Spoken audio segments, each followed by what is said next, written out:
Hello, and welcome to this week's live discussion, the final one of Series 11.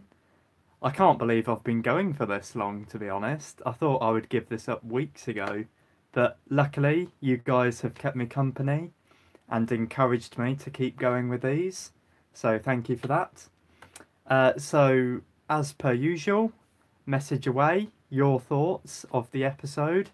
We've also got the usual poll questions up in that corner, I believe. Though I will check that because for some reason I flip every now and then. Yeah, it is that corner. So, yeah, vote in the polls. Message away your thoughts on the episode.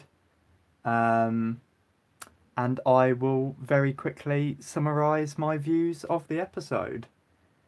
So, yes, I need to mute that, don't I?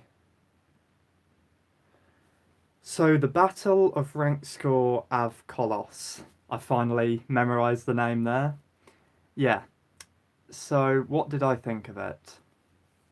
To be honest, I thought it was just an average episode. I think I was expecting a lot more from it because it was a finale. But being completely honest with you guys, I was actually quite bored throughout a lot of it. I found it to be a very talky episode with not much action. And I don't think that's how you should do a finale. So that was disappointing. We all guessed that Tim Shaw would be back, so there was no surprises there. I thought there were some nice character moments though. I really loved how Graham had that internal conflict as to whether he should kill Tim Shaw or not. And I think actually my favourite scene of the episode was when they're all walking on the planet's surface and him and the Doctor stay behind and have their chat, where Graham is honest with the Doctor and says, look, if I come across Tim Shaw, I will kill him. And the Doctor is like, no, you will not. I will stop you, or you will not travel with me ever again. I really like that. What else? I thought there was good performances all round. Jodie Whittaker especially, she did a very good performance as the Doctor. The visual effects were very good. And yeah, going back to Tim Shaw, even though it was predictable that he would be returning, I'm glad it was him rather than a brand new enemy. Don't get me wrong, it would have been nice to have a returning character, like a companion or a returning villain that wasn't Tim Shaw. But what I'm getting at is I'm glad we had something that was returning from a previous episode rather than everything being new in this finale. So those are essentially the only good things I liked about the episode. I did enjoy it, but there's just not much I can pin down and say, yes, I really like that. So I'll quickly go through my dislikes and then we'll get into the poll and your comments. As usual, my plug, the polls are in that corner up there if you've recently joined and haven't already voted. I think we've got 5 questions this time. We've got the usual, how do you rate the episode? I think the final question is, how do you rate Series 11 overall? That one I'm really interested to see how you guys answer it. We've got which Chibnall story is the best of Series 11, I think. We've got which single part finale is your favourite. And then the last question is which alien race is the best, I think. They're all up there. So have a look and vote in them. It only takes 5 minutes. So please do that. But yeah, so the dislikes. I've already mentioned I was bored throughout the episode, and how it seemed like too much talking and not enough action. Those neural blockers, or whatever they were called, I felt like they had no bearing on the plot. They just seemed to be completely pointless. And what I didn't like was, if you remember the scene where the Doctor and Yaz take their own neural blockers out and give them to the Ux people, um, I really thought at this point in the episode the stakes would be raised and I don't know, something would happen to them. Whatever the Doctor said at the start of the episode about how the planet can affect your mind, I thought they would do something with that. So I was very disappointed that nothing happened. They took them off. The Doctor felt a bit of pain, and then a few minutes later they put them back in again, and there was no point for that really. I might have already mentioned this, but I felt like this episode wasn't really a finale. It just felt like an episode you would get in the middle of the series. So I was obviously disappointed with that because this is the finale, and so I think the bar needs to be raised. The Ux, again, was something I didn't like. My problem with the Ux is that they're just yet another human-looking alien. I've said before in God knows which live stream, but I felt like this series has had too many human-looking aliens. We had it in the Ghost Monument, we had it in the Siranga Conundrum, now this episode. It seems to be all the Chris Chibnall stories. He likes writing humans, but pretending they're an alien species, which is fine if it's only done for one or maybe two episodes. But to have 3 episodes from him in one series with no one wearing alien prosthetics or looking alien for that matter, that just really annoyed me. Yeah, and I must admit, going into this episode, I really thought we would finally get another prosthetic alien from him, just like the Stenza. Speaking of the Stenza, I didn't feel like Tim Shaw's plan was explained very well. I knew he wanted revenge, that much was obvious, and I knew he was doing something to the Earth, but what that something was and what he'd already done to the other planets, I just had no clue. Maybe I missed it, maybe it was a blink and you'll miss it explanation, or maybe they didn't explain it. I just really don't know. For those of you that have been following several of my live discussions, I've mentioned before about how I have this 3-death threshold. I'm not strict in this rule. I don't expect every episode to have it. But basically, ideally, I want every single episode to have a minimum of 3 deaths. Otherwise, I feel like there's not much stakes and the villains aren't that threatening if they don't kill people. And so in that regard, this episode failed because I think we only had the 1 death, which was one of the general guy, one of his teammates, got killed right at the start of the episode. So that was disappointing. I felt like the fact the sniper bots returned was very lazy. I felt like there was no reason for them to be there. And really, the threat should have been something else. Chris Chibnall should have come up with a different monster that could, or threat that could intimidate all the characters. Speaking of the characters, I didn't really care for the guest stars. I barely even know their names, which is a bad sign. But yeah, particularly the amnesiac general guy, I forget what his position was. I kind of knew that he would only remember things when the plot demanded it. So yeah, that bugged me whenever he would remember a small part of his life throughout the episode. I just knew it was leading up to this like big climactic moment. And I've already delved into the Ux a bit. I think as soon as I realised that they were human, not alien, I just lost a lot of interest in them.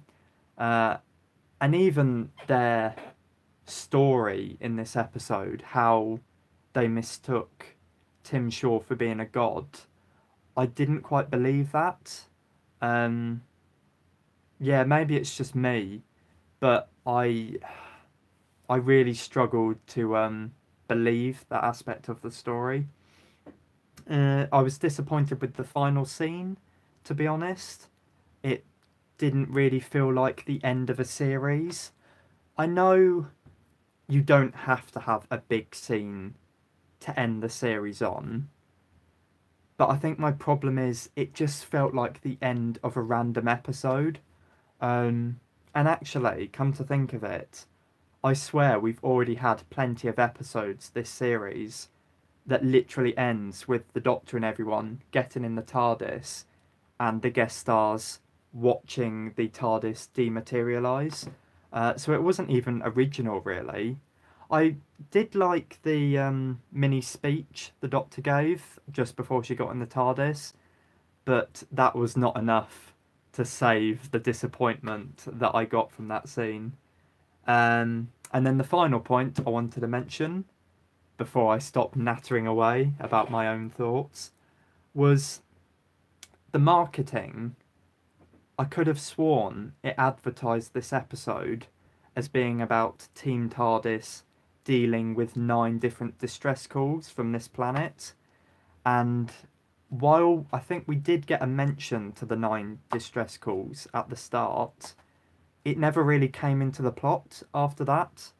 They just landed, discovered the amnesiac guy, then followed him into the ship, and the rest of the episode took place in that ship. So yeah, it was just, maybe I'm being too critical at this point, because you could argue it's more a fault with the marketing rather than the actual episode.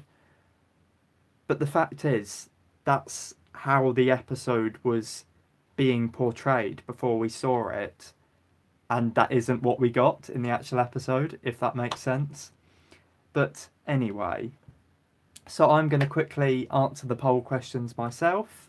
If you've recently joined, we've got the usual poll questions up there, so please vote in them yourselves, because it's always fun seeing what all of you make of the series. So, the first question: how would you rate the Battle of Ranskoor av Kolos? This is a no-brainer for me. I just thought it was an average episode. I didn't think it was bad, but then, to be honest, I didn't think it was particularly good either. In answer to the second question, which Chibnall story is your favourite? This one's a bit harder to answer, but I think, hand on heart, I think The Woman Who Fell to Earth is the one I enjoyed most out of them, so that's going to be my vote for that one. Which single-part series finale is the best? The choices are The Wedding of River Song, The Name of the Doctor, Hellbent, and tonight's episode. This is another easy one for me. 2 of those episodes I despise. Have a guess which 2. And the other one I thought was an average episode. So that just leaves The Name of the Doctor. And that's going to be my vote for that question. Which Series 11 species was the best? Well, there's not really much of a choice there. They're all fairly average, I think. And one of them isn't even a villain. Not that they have to be villains. This question is partly asking which design is your favourite, although that doesn't make it clear in the wording of the question. But I think it's got to be the Stenza, just because we know the most about them. They look somewhat alien with the weird teeth on their face. I did feel like the Stenza were a threat. Admittedly, more so in the series opener than the finale. but Tim Shaw was still, I think, a somewhat decent villain. Yeah, so that's all I can say about that. And then the big question, how did you find Series 11 overall? Did I think it was brilliant, good, okay, disappointing, or terrible? I think it was good. It was far from a perfect series, but then I also think it was far from being terrible. I do think we've had some gems of episodes this year. I thought Rosa was amazing, as I'm sure those of you that have been following all my other live streams have noticed. I've mentioned it and raved about it in every single live stream since it was on. Yeah, basically, in a nutshell, I've enjoyed all the episodes that weren't written by Chris Chibnall, which is very worrying considering he is the showrunner now. But then having said that, I haven't despised Chris Chibnall's episodes, though I did despise the Saranga conundrum. I've just found them average, but I think we should expect more from him because he is the showrunner, and the fact is he's writing the majority of the episodes. He wrote half of this series, and so it's quite worrying that half of this series has just been par or average. But yeah, no, overall, I think the series had good characters, the special effects were fab.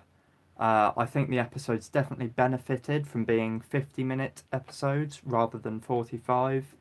And like I said, most of the episodes have been good. And in my opinion, the only bad episode was episode 5. So those are my answers. As I keep mentioning, please do vote yourself up there, and I'll go through it later on to see what the general consensus is. But yes, now it's time to read your comments. After I've had a drink, because I have been talking for 17 minutes non-stop, and my voice is already starting to go.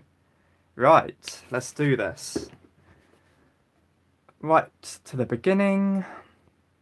The Doctor 14 Blu-ray Reviews has mentioned the fact that Doctor Who Series 12 has been delayed until 2020. Yeah, I found out about that as well. I went on Twitter expecting to see everyone's views on tonight's episode, and literally the first thing that popped up was the BBC announcement that we won't be getting Series 12 until 2020. I'm sure this will come up from more people, so I might as well address it now. I'm very disappointed with this news. I never think Doctor Who should have a big gap between series. I do think it should always be on at a similar time every year. But what annoys me more is the fact that this is the third series in a row now that's had a massive gap before the next series. And yeah, really, the only time I would allow this big gap was between series 10 and 11, because we had a new showrunner, everything was changing, and I can understand that they would need to sort out the logistics. As for the gap between series 9 and 10 and series 11 and 12, I just really don't know what the BBC are playing at. I really hope they've got a good reason for pushing the series back, but at this stage we don't know. The press statement didn't say anything, it just raved about how good series 11 was. So we've got to wait and see, really, to see if there is a reason for it being pushed back.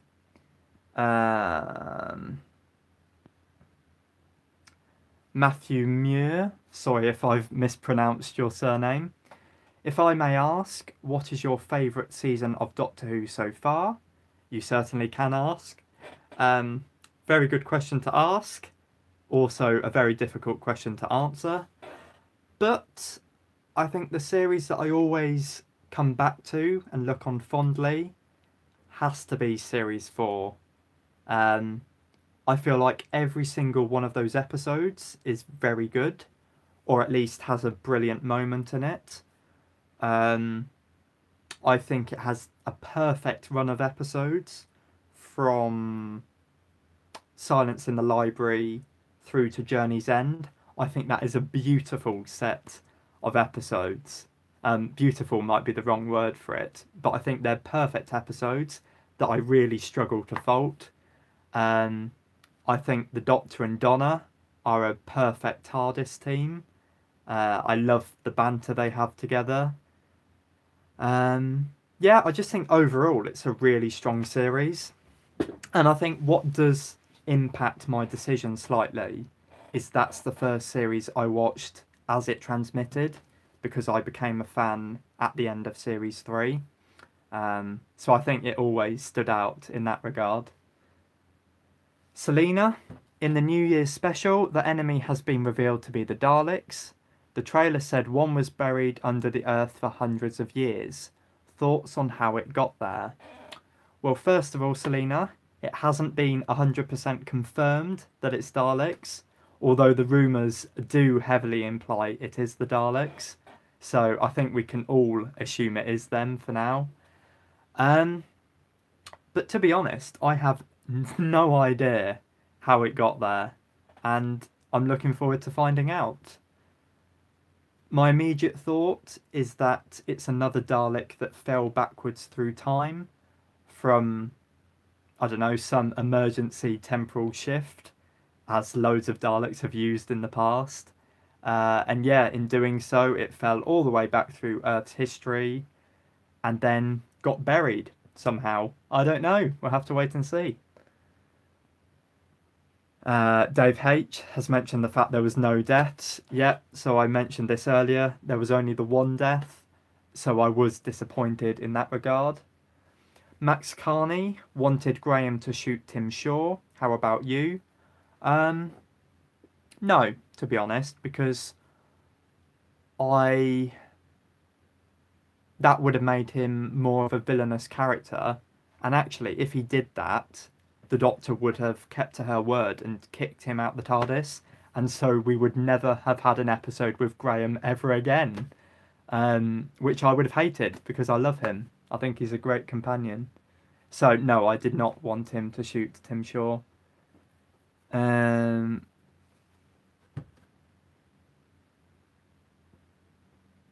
Dave H, I think it would have been better if it was Ryan that wanted to kill Simshar instead of Graham. Yes, very good point. So, as I was watching the episode, I was very interested in the fact that Chris Chibnall chose to have Graham be the one to want to get revenge on Tim Shaw rather than Ryan, because I do think the conventional thing for writers to do is to have the younger, less mature character be more aggressive in that sense, if that makes any sense whatsoever. So I was surprised that Graham was the one that actually had this violent side to him. But I did really appreciate that, because it meant Chris Chibnall was not being cliche, because, as I just said, you're more likely to have the younger characters that want to use weapons. And actually, look at the Ghost Monument. We had Ryan with the gun wanting to run outside and shoot all those sniper bots. So you could argue it's a character arc for Ryan as well. So we've got Graham in this episode deciding whether to get revenge, and then we've had Ryan who throughout this series has become less violent. Maybe I'm just making stuff up at this point, but I've just noticed that comparison where he did want to use a gun in the Ghost Monument to convincing Graham to not use a gun in tonight's episode. Yeah, I've completely lost what the point I was trying to make was. But yeah, no, I don't know if it would have been better to have Ryan do it. I think no, because it would have been cliche. There we go. That's my finalised answer. Phil Hawkins, mixed bag of an episode for me. There was some lovely stuff for Graham, and I liked the overall plot, but felt Tim Shaw was wasted and there was far too much expositional dialogue. Phil, I think I pretty much agree with you there. Yeah, so I've mentioned how I enjoyed the character moments with Graham. I didn't find Tim Shaw wasted, to be honest. I thought he was decent. It's just his plan. I just have no idea what his plan was. But I did feel like there was loads of talking and not enough action. Dave H thought the Timeless Child would have came out of one of the chambers. Yep, good point. I'm surprised, really, that we still don't know what the Timeless Child is. Although, maybe Chris Chibnall is saving it for the New Year's Day special. I certainly hope he is, because if we don't find out in that episode, we've got to wait until 2020 to find out what the hell it is. And I don't have the patience for that.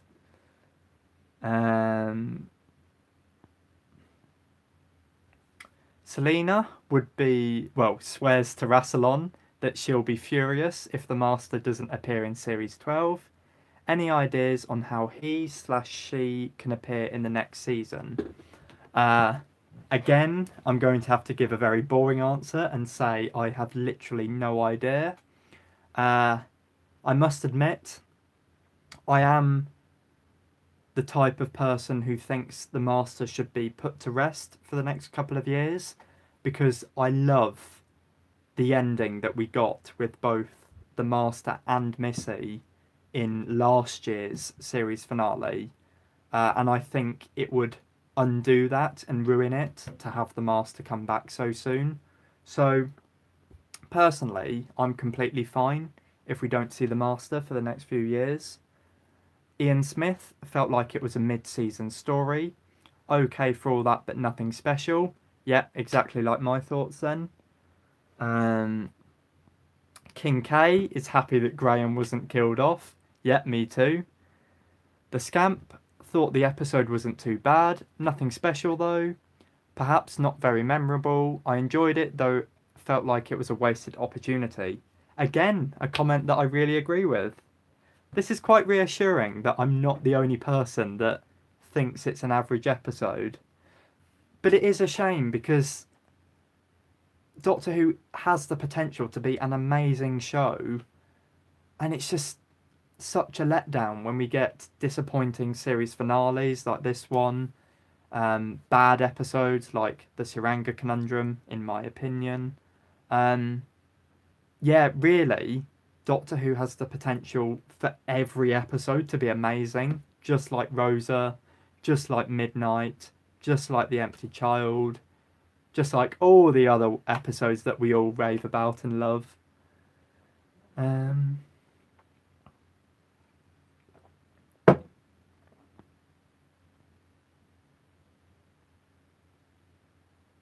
The Scamp, what do you think are the percent chances that the Daleks will be in the New Year's special? I'm going to give it a 90% at the moment. I think, well, if you look at the past year, pretty much all the rumours about Series 11 came true. So I think when all these tabloids make these claims about future stories that we haven't seen, I think that we can take them to more or less be true nowadays. God knows how they get their information, but they predict the future. Yeah, so I think that's a very strong indicator that the Daleks are back. And also, I think the BBC are deliberately hyping towards this, because for those of you that saw the 45-second trailer for the New Year's special, the fact that the trailer ends with the Doctor almost saying the name of this species that's the most deadly, I think that is leading towards her saying the Daleks, and the BBC are deliberately doing this to keep us on edge. My nose is very itchy for some reason. Don't know what's happening there. Anyway, yeah, so I think a strong 90% that the Daleks will be back. What is that with my nose? Oh, sorry, guys. Dave H. would rate this series 4 out of 10. The only episode they liked was The Woman Who Fell to Earth and Rosa. The series doesn't feel like Doctor Who. No alien threats, and episodes are boring. What would you rate it out of 10? Good question.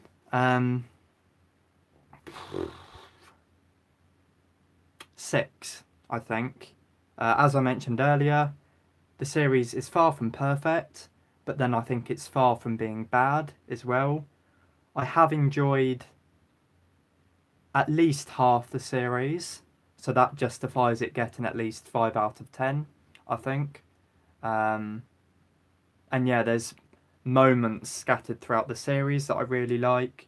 I think the characters are good. So yeah, 6 is what I'm going to go for, I think. Kincaid did the poll. Thank you for that. Follow Kincaid's example, guys, if you haven't already voted. Because it's a lot of fun to do. I like seeing, because I did maths at university, I love numbers, basically. So I love seeing all these different percentages and gauging how everyone rates the episodes. Ian Smith has given the series 3 out of 10. This is the first series I've absolutely no desire to buy on DVD. Wow. See, I think even if I despise the series, I would always buy it on DVD just because I'm such a completionist when it comes to the revival series. I am gradually collecting Classic Who. And actually, just because I've briefly mentioned it, this came today. So I've been delving into the special features, and I'm very excited to watch a lot of the stories because most of them I've never seen before. I've seen Castrovalva and I've seen Earthshock, but not any of the others. So that is going to be my new thing to watch. The Scamp, what are your thoughts that Series 12 won't air until 2020? I'm fed up. Yeah, so I did mention this earlier. I'm fed up with it as well, to be honest. I think we've just had it so many times now. So many unnecessary times.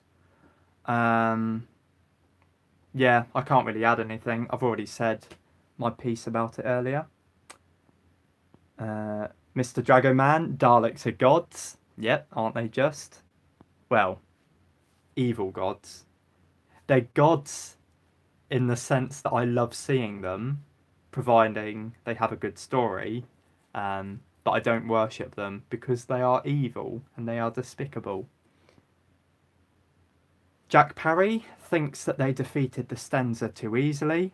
He was built up to be a god, but he was just put in a pod and boom, game over, roll credits.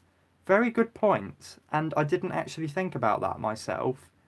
Yeah, it did seem to be wrapped up very easily with him and Graham having that big confrontational moment, and then suddenly I can't even remember what happened. Graham shot Tim Shaw's foot, he fell to the ground, Ryan came in at one point, and then yeah, they're both holding guns over him, and then they put him in a pod. And yeah, I do agree what you're saying there. He was built up to be the big bad, and ultimately he was defeated by just Graham, which doesn't really make him seem threatening. The Scamp, Dr. Blue, any thoughts which month in 2020 the series will return? Well, I'm hoping sooner rather than later. I would be furious if it came back in autumn of 2020, because then, let me do the maths here, that's about a 21-month wait, I think, from now. So that's well over a year and a half, and I just think loads of people would lose interest in the show that way, And that's the thing I don't want to happen. I don't want the ratings and viewing figures to get so low that the BBC cancel the show. Um, and every year now, I worry about that happening because the show has been back for 13 years now, which is great, but there's a chance that people could get bored of it. And I think that's partly why we've got a female doctor, to be honest, just to shake things up. But no, the month I would like it to return, either January, so that we only have to wait a year for the new series, or March/April, I think, so that we can have Doctor Who in its Easter slot again, which I love. I love having Doctor Who in Easter. Don't get me wrong, I enjoy it being in autumn as well, but I think the problem with having it in autumn is the Christmas special or New Year's special, in the case of this year. It's too close to the series and it doesn't help bridge the gap between the series, whereas having it at Easter means the series finishes in June, July maybe, and then you wait only half a year to have the Christmas special or New Year's special, and then you only have to wait 3 months or so for the next series. And I think that's a good way of doing things. Dave H, do you agree with other Who-tubers that this series is too politically correct, and the bad guys are human males? I don't agree that it's too politically correct, but I do agree that the villains have been lacking. I don't necessarily agree that they've been human males, but I agree that there's been a lot of human villains, and like I mentioned earlier, a lot of human aliens as well, and not enough alien-looking creatures, essentially. The Scamp, Dr. Blue, this is difficult, but can you list in order every episode from this series, from best to worst? Here's the question I was waiting for. I remembered that you said last week you would be asking this. And admittedly, I forgot to actually plan ahead. So you've put me on the spot here. Right, because I don't want to keep all you waiting, I'll talk about it off the top of my head and get through it as quickly as possible. So at the very bottom, I know that it's the Saranga Conundrum. At the very top, I know it's Rosa. I'll go best to worst, actually. I think it's probably better to do that. Second place at this moment in time is going to go to Kablam. I think that was a very enjoyable story, and I am struggling to fault it now. Third place, Demons of the Punjab. I thought it was a very unique story.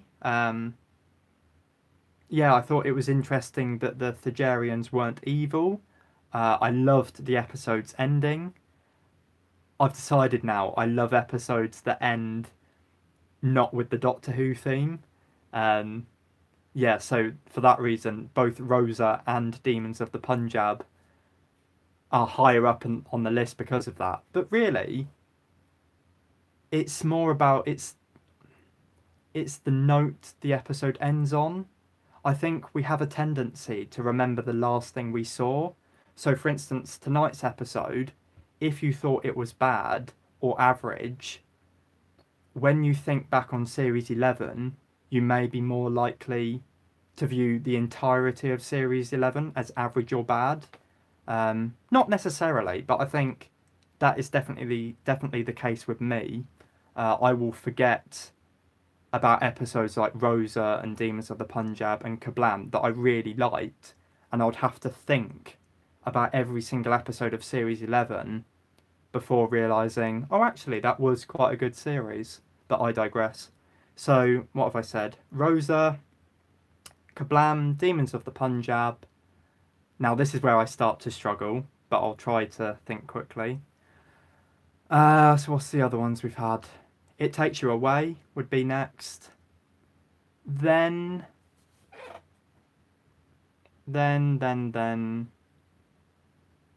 The Woman Who Fell to Earth, then The Witchfinders, then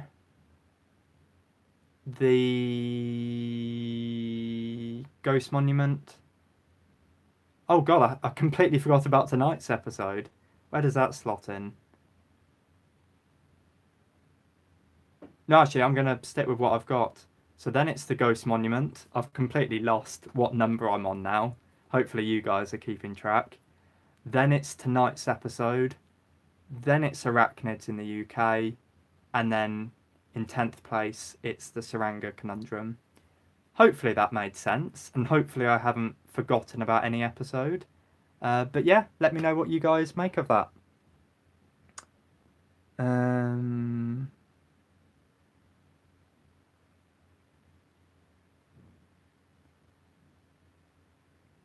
Matthew Muir, what is the best Doctor from the revived series so far?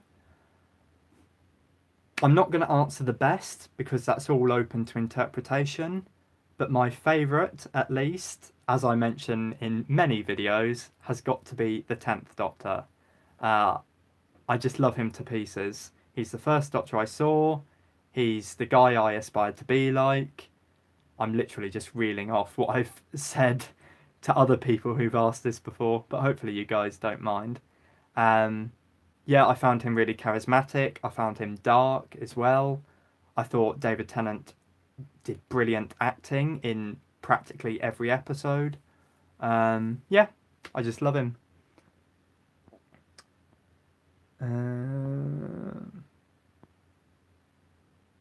Dave H, what do you think about Jodie as the Doctor? That's a good question, especially now that we've had the whole of Series 11, so I can look at her performance as a whole. I think she was good overall. I do still stand by the fact that I feel like in some episodes she doesn't really feel like the Doctor. I will have to double check that when I eventually rewatch episodes. But yeah, maybe that was more down to the writing than her performance. But no, there were several times where I felt like it was obvious she was acting and not actually inhabiting the character. But no, I think for the most part she was good. And I have been proven wrong that a female Doctor can work. So that's good to see. That's all I can say on the matter, really. Josh Binns, do you think Series 12 will have returning villains from the classic series? And do you think Chibnall would bring back Missy/the Master? I'd like to think recurring villains will come back in the new series. Because I do think Chibnall only wanted Series 11 to not have any of these old monsters returning because he wanted to make his mark on the show. And then once people have settled in, then he'll start to bring in characters like Captain Jack, hopefully. I would love him to return. But yeah, returning characters and returning monsters as well. As for whether I think he'll bring back the Master, who knows? I really don't know. As I mentioned earlier, I hope he doesn't, at least not in Series 12. Just because I think the Master needs more of a rest. But we have no way of knowing. Clint Waltman, I just don't get the sense that Jodie's a 2,000-year-old alien. She seems like a smart mum. And she never has a dangerous moment. She doesn't command with authority. Very interesting.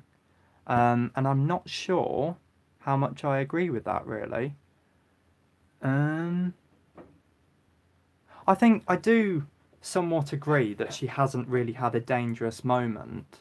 And I think that's been my problem with her in a lot of episodes. Very early on, she seemed to be very excitable and she never had to get angry at the villains. And I didn't really like that. But then as soon as the guest writers started providing their episodes, I think we did have a lot more of those moments, and that's when I really started to like her Doctor. But yeah, no, that's fair enough that you don't really see her as the Doctor. Phil Hawkins, Chris Chibnall's episodes are the weakest for me, but I do think he has brought some good stuff too. The focus on very real characters, raw and emotional, is one of the good changes. Yeah, I agree. I do think, at the very least, we can credit Chibnall for creating these good characters, as you've mentioned. Um, I think they're a lot more realistic compared to the Moffat era characters, so that's an improvement on his era. Um, but yeah, it's just a shame that his plots do seem to be lacking. It's all well and good having good characters, but you need to give them good stories as well. Um, Matchstick Man thinks Simshar's a fantastic villain, and his return was done perfectly. Good to know.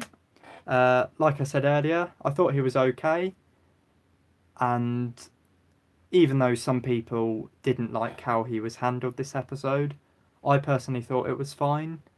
Uh, he did seem like a threat at least, but looking back, he could have done a bit more and he could have been dealt with better, as we delved into earlier. The Scamp thinks they'll have loads of time to improve scripts by 2020, but they'll waste time and there won't be as much improvements as there should be. Again, this is something we don't know. We'll just have to wait and see for Series 12. But I must admit, I think I'm inclined to agree with you there. I don't think they'll waste time so much. I more think the quality won't really improve. Because the thing we have to think about is, and I may be wrong in saying this, so please do not take my word as fact, but Chris Chibnall found out he was taking over from Stephen Moffat at least back in early January. His programme, so bearing in mind Chris Chibnall was in charge of Broadchurch before Doctor Who, that finished in 2017, but he finished writing it presumably months beforehand because it needed to be filmed. So essentially what I'm getting at is Chris Chibnall has had at least a year and a half to perfect his vision of Series 11. And so the fact this wasn't a perfect series does suggest that giving him all the time in the world will not necessarily make it a good series. So yeah, that is a concern. And yeah, I just really hope that there's a good reason why this new series has been pushed back. And I don't want it to be just because it will give him more time to write scripts. Because, okay, I know being the Doctor Who showrunner is difficult. But if you look at Russell T Davies, he managed to balance 13 episodes of Doctor Who, Torchwood, and the Sarah Jane Adventures all at the same time. And that is really commendable. And that is why he is my favourite showrunner. Josh Binns, do you think Ranskoor av Kolos is Desolation from episode 2? Now, this is an interesting point. For those of you that aren't aware, there was a theory going around that this episode would reveal the planet to be the same one as Desolation from episode 2. And I really liked that idea. I thought it was very well thought out, and I thought it would lead to an interesting story. And so when we actually got tonight's episode, and it didn't confirm it to be the case, I was disappointed. And what were you even asking? Do I think it's the planet? I think in my head canon, I will say it's the same planet. But the problem is, because I know the episode hasn't confirmed it, I don't think I'll ever properly believe it in my head canon. I think I'll always have to fight my own logic and brain to believe that, if that makes sense. But yeah, I do feel like that was a wasted plot point. Chris Chibnall could have really tied in the events of this episode to the Ghost Monument. And in a way, it would have rewarded fans who watched episode 2. Whereas what we actually got was an episode that only really relied on viewers watching episode 1, which is fine because Doctor Who should be accessible and you shouldn't have to watch every single episode to understand the finale. But I just feel like this series hasn't really had many treats for long-term viewers. So, yeah.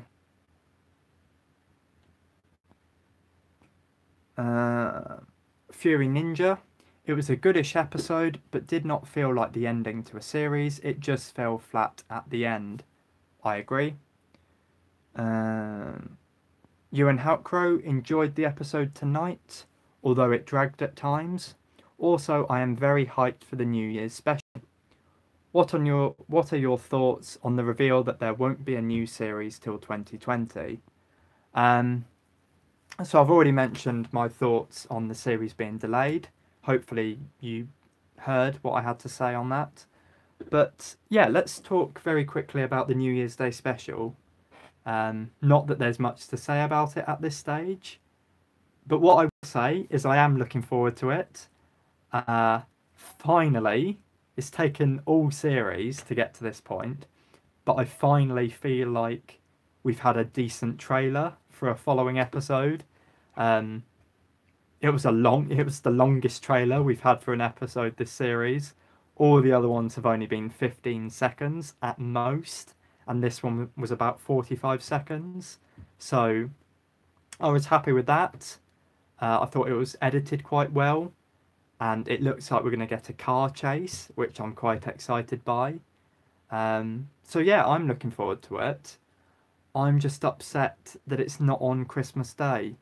I'm not going to go much into it now because I've already thought about this too much, and I think I might have mentioned on Twitter, I might have done a mini rant on there, but I do genuinely feel like Christmas Day is the best time to have Doctor Who on, because you've got everyone sitting down as a family, you've had a nice day, opening presents, spending time with loved ones, and then Doctor Who is like an extra Christmas present at the end of the day. Whereas New Year's Day, yes, you could argue you'll get people watching because they're not going to do much from being hungover. But at the same time, New Year's Day isn't as special an occasion as Christmas Day. We'll have to wait and see. I'm sure the episode will get viewers at least, but I think I'm more upset that this series is breaking tradition. We've had 13 years of Doctor Who having a Christmas special, and so it's a shame to suddenly not have that. But that's just my thoughts.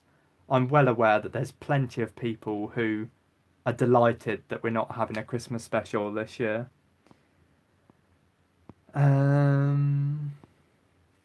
The Scamp loves these live chats. Oh, thank you very much. Now the series is over, please can you keep doing your fantastic videos on a regular basis? Well, I will be doing regular videos again. I can confirm that much. But what I will say right now on record is, come the new year, I will not be doing at least one video a week. Yeah, because it is very difficult to maintain. Bearing in mind I've got my own life to juggle as well, I completely underestimated how difficult it would be to make at least one video per week. So yeah, I've got various ideas for what I want to do with the channel next year, but one of the main ones is to take it a bit easier, because since graduating from university back in June, I have literally done at least one video per week. I really thought I would give up months ago, but I persevered and I kept going. And yeah, it was fun while it lasted, or while it's lasting, because obviously I'm still doing it. but I cannot really continue that into next year, to be honest. But there will be more videos. I'm not quitting by any means, but the gaps between videos, expect them to be a bit longer. I want to show off that DVD more. There we go. We've randomly got Peter Davison in the corner. Right, so in 5 minutes, I'll be going through the poll results for the first time. So if you have joined recently and haven't already voted in the polls, they're up there. Only takes you 5 seconds, and there's only 5 questions to answer. So please do cast your vote. Dave H. The Dalek invasion of Earth, or in the Dalek invasion of Earth, the Daleks were digging into the centre of the Earth. It could be linked with New Year's Day, and that's how the Dalek got there. Maybe so. We'll have to wait and see. Phil Hawkins, clarifying from earlier, I felt Tim Shaw was wasted because he never felt much of a physical threat. Spent a whole scene with the Doctor, and they were just both spewing exposition. Yeah, I suppose. Yeah, I do understand that, and I do agree. The Scamp was happy we got more of the TARDIS this year. Yeah, me too. I always love TARDIS scenes. And in a weird way, I like it when we see the TARDIS, well, when we go inside the TARDIS, halfway through a story as well. There's something about that I really like. I think I maybe like it because it goes against the habit, for want of a better word, of, with a lot of episodes, you would have a TARDIS scene at the beginning and maybe the end of the episode, but as soon as they land on a planet or a time zone or a place on Earth, most of the episode takes place in that area and the characters don't have a reason to go back into the TARDIS. So in a way it feels wrong, but an enjoyable wrong. I really hope this makes sense. I think it's more the fact that it does something different. Yes, there's lots of episodes that do have TARDIS interior scenes throughout the episode, but I think if you compare those episodes to the ones where you either don't see the TARDIS at all, or you only see it to bookend the episode, I think there's a lot more episodes that don't have the TARDIS interior appear as much.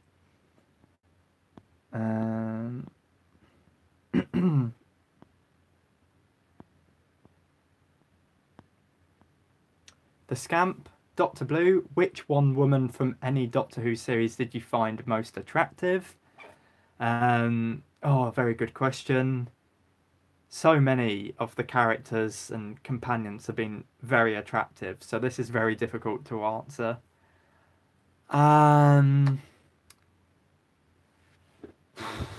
Who did I find the most attractive? Well, someone who is constantly whirling around in my head as I'm trying to think of an answer to this question is Clara, I think. When she was announced as a companion, I was delighted because I found her insanely pretty. It's just a shame that she didn't really have a personality, the character, not Jenna Coleman, in her first series. Yeah, that's my answer to that. But as I mentioned, loads of the companions have been very attractive. Loads of the guest stars have been pretty as well. But at the top of my head, I can't really remember many of them. Ian Smith thinks I'll enjoy Kinder from Davison's first series. Nice. I'll try to watch that at some point. The Scamp, Dr. Blue, do you think Jodie will do 3 series? I certainly hope so. I do think each incarnation of the Doctor should do a minimum of those 3, because then we get a nice beginning, middle and end series, and I think that works quite nice.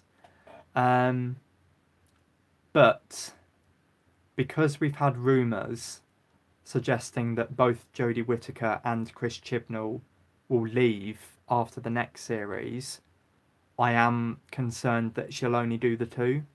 But again, it's something we'll have to wait and see for. Hopefully, she loves playing the Doctor so much that she'll do it for many years to come. But yeah, we'll have to wait and see. Dave H, do you think BBC should sell Doctor Who to Sky? Absolutely not.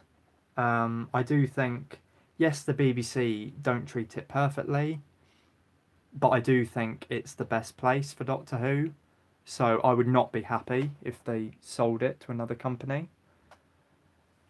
The Scamp, Dr. Blue, what do you think of the BBC confirming that all 3 companions will return in the next series?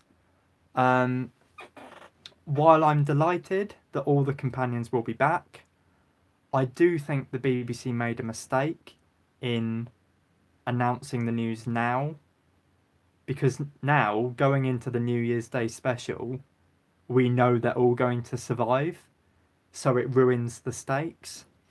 So that was a bit of a missight or whatever. But no, I'm glad we've got more Graham to look forward to at least.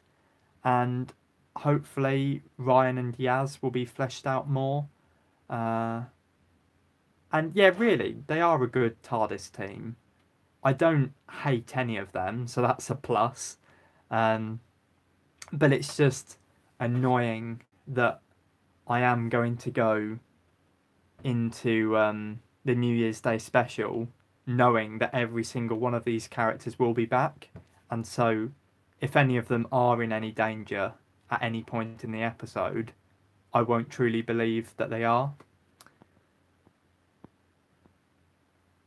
The Scamp, Dr. Blue, what Doctor Who related things will you do to fill the 2019 void?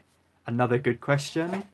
I haven't thought about it yet because obviously the news only broke a few hours ago. Well, I'm going to watch that for a start. Although I may even watch that this month to pass the gap between Series 11 and the New Year's Day special. I'm going to watch more Classic Who, I think. I still haven't read my New Who Target novelisations, so I'm going to get round to doing that. I'm obviously going to make more Doctor Who related videos, so that will pass a lot of the time. And yeah, that's all I can do really. I'll obviously rewatch loads of new Doctor Who episodes as well, because I always do that. That's just my thing. Clint Waltman has made a very interesting point. I think in retrospect we're going to realise we were really spoiled with Davies and Moffat. Yes. So when you do look at the 3 showrunners, it does seem like Chris Chibnall is the weakest one.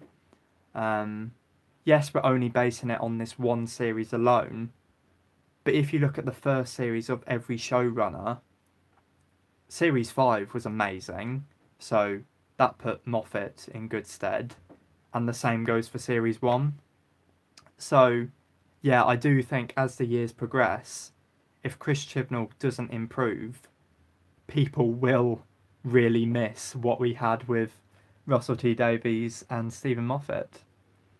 Right, before continuing with the messages, I did say I would go through the poll results. So I will refresh the page and have a quick gander. Please do vote in them if you haven't done so already. I'll be doing a final rundown in about half an hour when I wrap up this video. As ever, thank you all for your messages so far. It does keep me going, and it's always interesting to see what you guys make of the episode. Okay, right. The first question, how would you rate the Battle of Ranskoor av Kolos? Most people agree with me, which is always nice to see. 45% of people thought it was just an average episode. Then in second place, oh, I wasn't expecting this. Second place is people not liking it with 25%. Third place was people loving it with 20%. Then it's people liking it with 10%. And no one hates it so far. Oh my god, these results are very interesting. The second question, which Chibnall story is your favourite? The winner is The Woman Who Fell to Earth with 55% of the vote. Then it's tonight's episode with 30%. Then it's The Ghost Monument with 15%. And no one has voted for Arachnids in the UK or the Saranga Conundrum. Although I can see that, because I think, to be honest, of the episodes listed, the two that none of you guys have voted for yet are the weaker ones. Though I do really enjoy Arachnids in the UK, but I can see it. It is an average episode, basically. Which single part series finale is the best? Most of you voted for The Name of the Doctor, just like me, with 63%. Then second place is The Wedding of River Song with 21%. Then it's The Battle of Ranskoor av Kolos with 10%. And then finally, with 5%, it's Hellbent. I suppose those results are kind of fair. I definitely would have put Hellbent at the bottom of that pile, so I'm glad that it seems most of you guys agree with me there. But to be honest, I think I would have put tonight's episode above The Wedding of River Song, because I do think the Series 6 finale was a mess, but not as big a mess as Hellbent. But that's all for another video, really. The fourth question, which Series 11 species was the best? No surprises here, really. The winner is the Stenza with 63% of the vote. Then it's the Thigerians with 21%. Then surprisingly it's the Pating with 10%. Fair enough. Then it's the Morax with 5%. And no one voted for the Flesh Moths from last week. The final question, how did you find Series 11 overall? The winner so far is disappointing. That's a shame. With 30% of the vote. In second place is people finding it good, like myself, with 25%. Then it's people thinking it's okay, with 20%. Then brilliant, with 15%. And then terrible, with 10%. So it's fairly spread out over the 5 options. But there does seem to be a preference at the moment for people being disappointed by the series, which is a shame. But I do understand that, because definitely the Chris Chibnall episodes have been mostly average. Yeah, okay. Let's continue with the chat. Why have you taken me to the bottom there? Right, forgive me guys, I'm having to scroll up to find where I was. Usually I can easily pick up where I left off. Right, here we go. So I'll get rid of my face. Actually, I'll shut down my laptop because I've said everything I needed to on there. The Scamp. Have you heard of the supposed contract the BBC where they were to feature the Daleks at least once every year? Do you believe it's true or just a rumour? I think it's a rumour that's true. Because I don't think anyone's ever confirmed that the BBC has to keep to this. But at the same time, I do think it is a contract that they have to keep to. But yeah, it's an interesting one, because obviously the Daleks did not appear at all throughout Series 11. So maybe they've renegotiated the contract, or maybe it never existed. Chances are we will never find out. Phil Hawkins has made a good point. I think all 3 modern era showrunners have their strengths and weaknesses. None of them are perfect. Yep, very well said, Phil. I do personally think some showrunners are better than others, but it is certainly true that none of them have done things perfectly, because really it's impossible to be perfect. The Scamp, Dr. Blue, please rate Graham. Is he one of the best? Very difficult question. Yes, I will say. I think he's one of the best acted by the actor playing the companion, Bradley Walsh in this case. I think he's one of the most original, because we haven't had many older companions. Definitely not in the new series, we haven't. He's one of the most fleshed out. Yeah, so yes, basically, is my answer. Gaming Nerd has just watched the episode. Their head whilst watching it was, I knew the Stentor would come back. Yeah, me too. And many people knew, to be honest.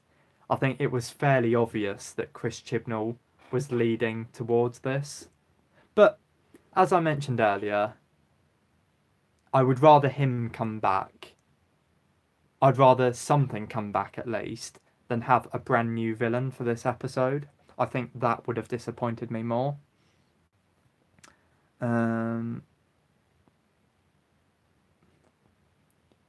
The Scamp, why does it take so long to shoot Series 12?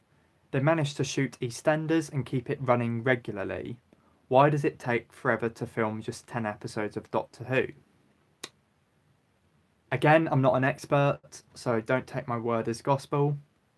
But I think in the case of EastEnders, they're helped by the fact they have the same sets. The characters, the actors are contracted to be there basically 24/7. I think they write episodes very far in advance. But I think it's mainly down to the fact they don't have many visual effects. Whereas Doctor Who obviously has loads of special effects which need to be prepped and made. I don't think Doctor Who has as big a budget as EastEnders, but I could be wrong.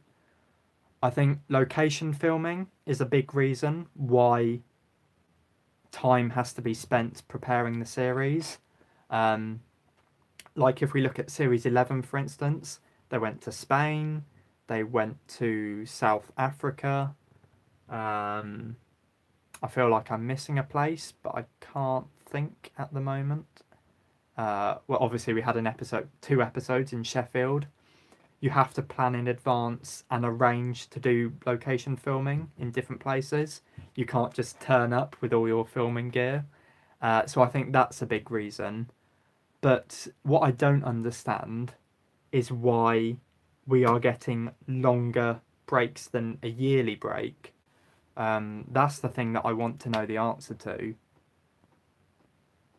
The Scamp, did you see Jodie cooking on Jamie Oliver's TV show a few days ago? I did not. I did hear she was on it, but I never got round to watching it.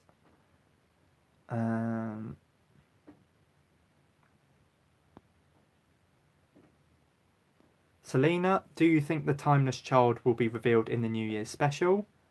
I certainly hope it will, because I feel like it's been built up, even though it was only built up in one episode.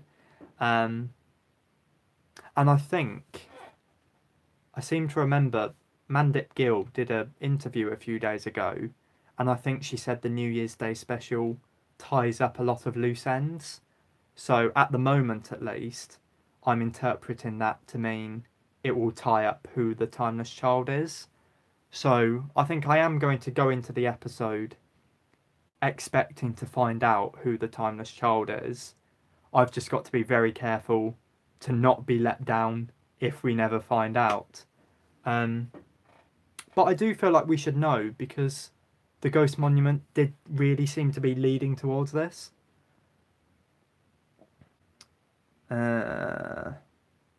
How far behind am I?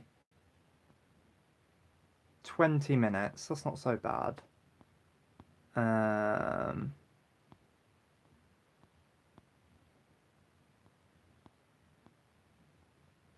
The Scamp, Dr. Blue, what TARDIS items do you own? Maybe I'm just having a stupid, but I don't really know what you're asking there. I don't know what TARDIS items I could own because the fact is I don't have a TARDIS. Unless you mean items like this, TARDIS toys, I really don't know. If you're still here, please clarify. Um,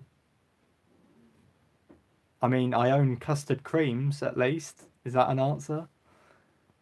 Pro Beans, did you see the Journey's End and Boomtown reference? I like Boomtown a lot. What about you? I did notice them. My ears pricked up as soon as I heard them.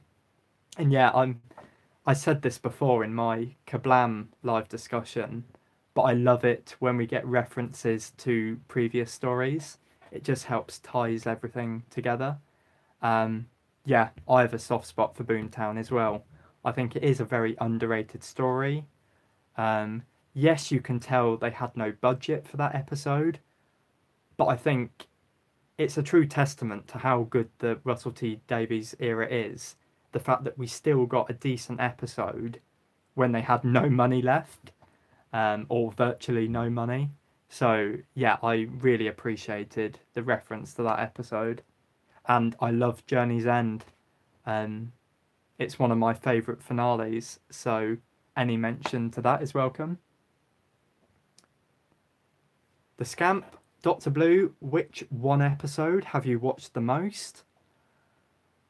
That is a hard one. Because the fact is, I've lost count. I don't count up how many times I watch episodes. And the fact is, a lot of them I rewatch in equal measure. Oh, I don't know. I rewatch a lot of Series 1. Partly because I really like Series 1. But also because I think Series 1 was one of the first DVDs I got.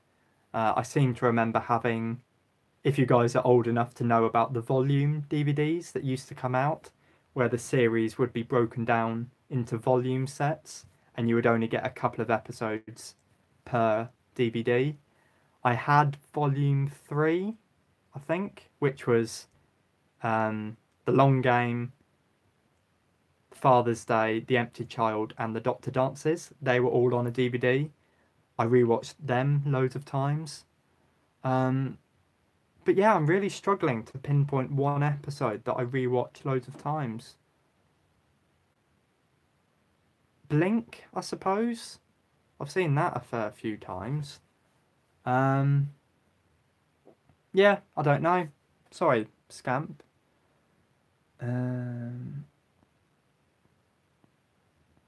The Scamp, Dr. Blue, will you do a live broadcast after the New Year's Day special? I don't know, to be honest. I'm still trying to work out what I want to do for that episode. If I want to do anything, that is. Because, to be honest, I may just take a break once I've finished with the WhoTube Awards. Because YouTube has taken up so much of my life over the past few months. And I am enjoying it, don't get me wrong. But at the same time, I am getting very tired. Yeah, and so I do think I need a break just to recharge my batteries. So yeah, the honest answer is I don't know at this stage. Dave H, what do you think about the new music composer compared to Murray Gold? In a nutshell, I think he's good, but Murray Gold was better. I did prefer Murray Gold's music.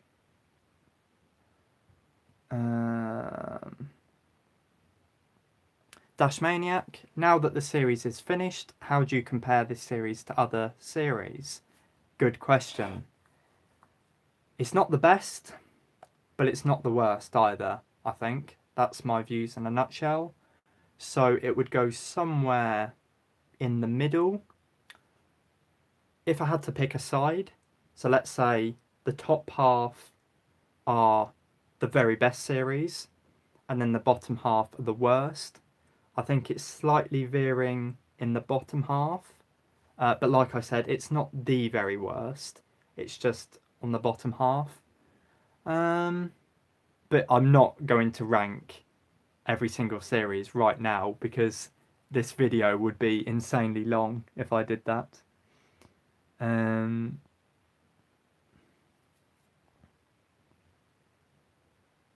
Matthew Muir, I wish the Daleks were taken out of Doomsday and just have a flashback to fulfill the contract.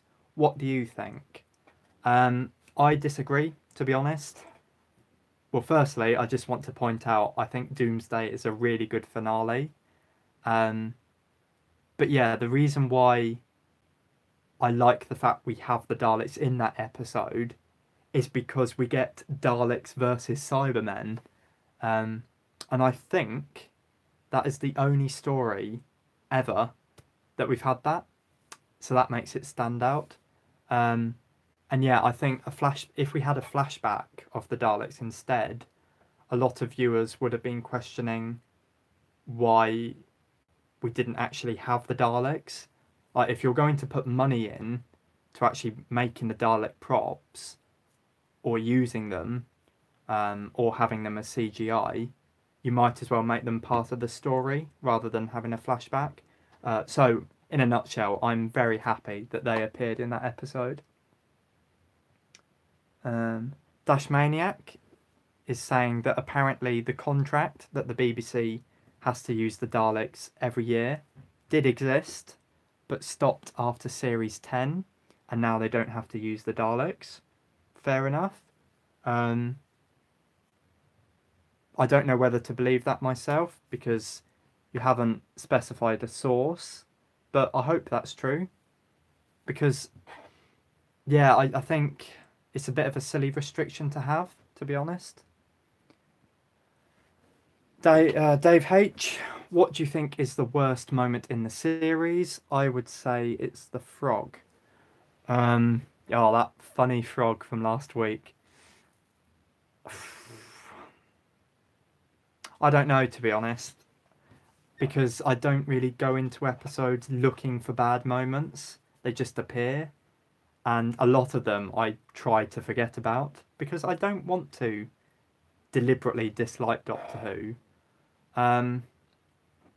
I think I'm going to be cheeky with my answer. My worst moment is the entirety of the Saranga conundrum. I think that whole episode is boring. I think there's a couple of scenes in it, admittedly, that were good, but I'm going to ignore them for the sake of answering your question. Yeah, so my worst moment is the whole 50-minute episode, essentially. Dash Maniac answered that it's the reveal of the Pating. Philip Hawkins thinks the Timeless Child is part of Chibnall's long-term plan. It'll play out over several stories, possibly his whole era. Interesting. I do admire that, if it's true, but I'm also apprehensive, I think, because say Doctor Who gets cancelled next year, God forbid, then it ruins his long-term plan, and it leaves viewers never knowing what the Timeless Child is. So, if I was the showrunner, anything that I set up in a series, I would try to resolve it in that series, just because there's no guarantee that you'll still have the audience in future years. There's no guarantee the show would be continuing. There's no guarantee you'll still be in charge. Like, I don't know how show running duties work, but the BBC may fire Chris Chibnall if he does something really bad. I don't know. Speaking of not knowing, the Scamp has asked when the Series 11 DVD is coming out. I am not the person with the answers to this. I think there's rumours that it was January it's going to come out. The sooner the better, basically, because I love collecting the DVDs and seeing all the special features on them. Dash Maniac thinks it's the 19th of January. That'll be good if it is.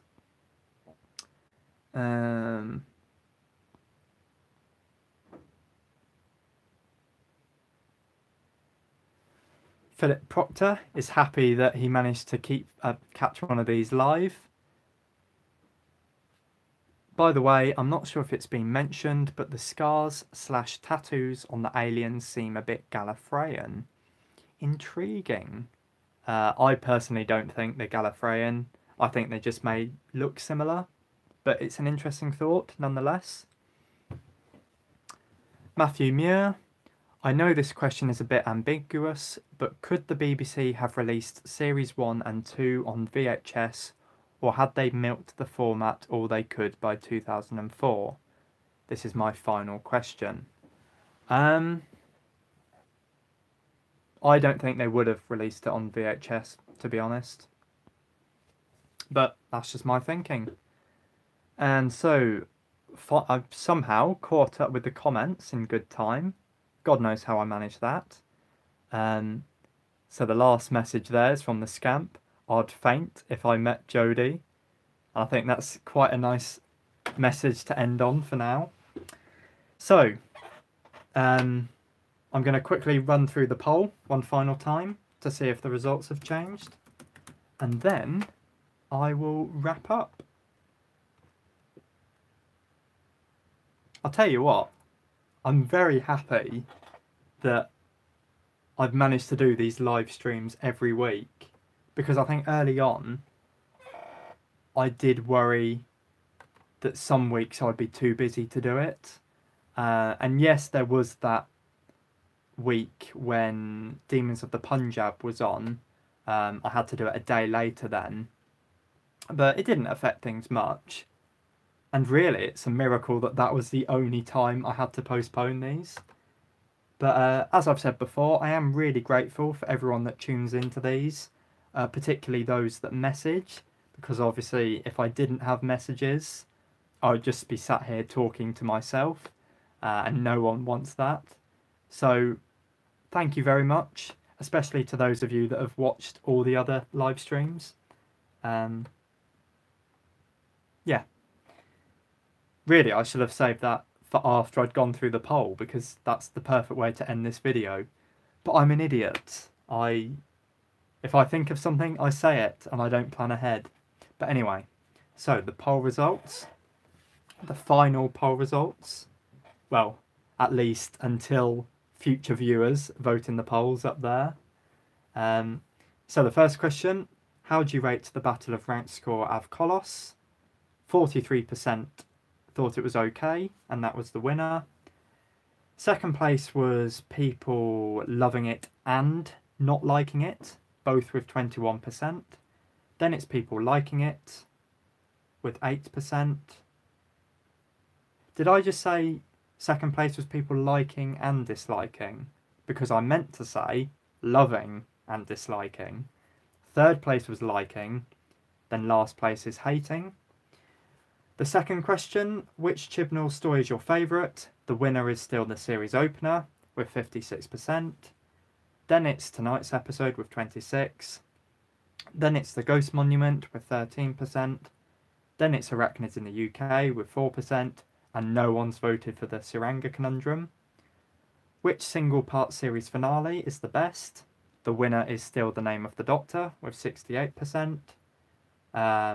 The Wedding of River Song is still second place with 18%. The Battle of Ranskoor av Kolos is still third with 9%. And Hellbent is still fourth with 4%. Which Series 11 alien species is the best? The Stenza has won by far with 50% of the vote. And then it's fairly evenly split for the rest. Second place is the Thagarians with 19%. Joint third is the Pating and the Morax. And then the Flesh Moths come in last place with 4%. And then the final question, how did you find Series 11 overall? The winner was people unfortunately being disappointed by it. That got a third of the votes, 34%. Second place was people finding it either good or okay.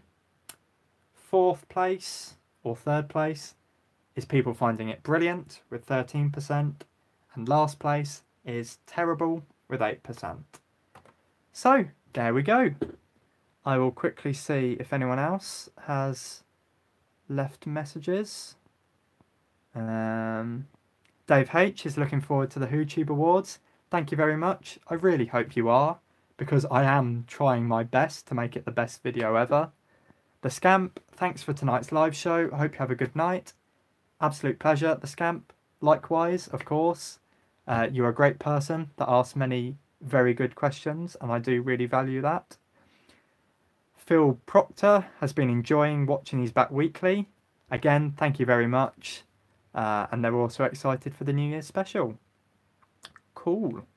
So, I've already ended this video, so I don't really know what I'm going to say differently now. I might just repeat myself. I am insanely grateful to every single one of you guys that's tuned in to these live streams, whether it's only the one or whether it's every single one. God bless you if you've watched every single one. I love you to bits if you have.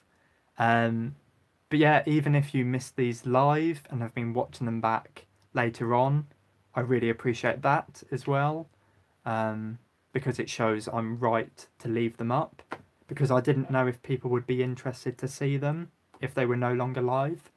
So it's nice that people do seem to have an interest in hearing my views. But yeah, if you enjoyed today's video, please give it a like, because it really means a lot to me. And that's it. We have finished the Series 11 live streams. So thank you very much for watching, and I will see you next time. Bye.